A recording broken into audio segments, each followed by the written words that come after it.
Welcome to the news section of global news agency Igbo Worldwide, the bilingual channel which targets Igbo people in diaspora and their friends all over the world.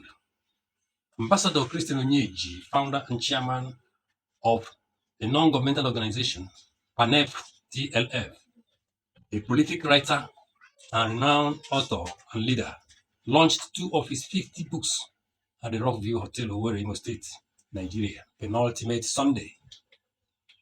The 2 books, Igbo Arise and The Trump Effect, both described as transformative, are also seen as a testament to his visionary leadership and commitment to excellence.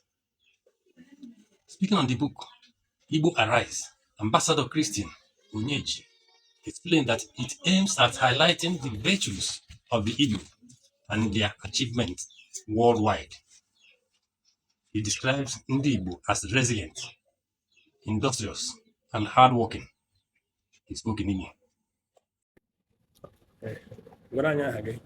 Okay, aha m wụ Maazị Onyeji Christian say. Onye ka a na-akpọ Ambassador Christian Onyeji. Ị wepụtara akwụkwọ gị taa, akwụkwọ abụọ kọwa atọ. Kedu ihe ma ijide Igbo Arise? Kedu ihe wụ Igbo Arise ya? Kedu ihe ibulu obi dee? Okay. Ndewo. N'egbu oge, ana m epu ụzọ kelee ndị na-ele m anya, ndị na-ege onyonyo nke a. Dịka m si wee kwuo na mgbe aha m wụ Maazị Onyeji Christian say. And ihe mụnwa wetara today wụ site na akwụkwọ dị karịrị 50 nke m dere, ndị nke pụtarala na ahụhụ nke m tara iji wee na-enwe ihe ịgụ akwụkwọ and ihe ndị bekee na-akpọ research. So ihe mere n'ọwụ na nke a na-akpọ Igbo Arise, ihe m ji wee dee ya ọwụ ihe magburu onwe ya, ihe magburu onwe ya nke iji wepụta ihe ọma ndị Igbo, ụmụ Igbo na-eme, ụkwa njirimara Igbo, omenala Igbo, ka ọ ghara ewu ihe atụfuru atụfu. Ihe mere o ji wuo na ndị Igbo bụ ndị nyere aka ebulite obodo anyị wụ Nigeria, ụkwanụ ndị na-enye aka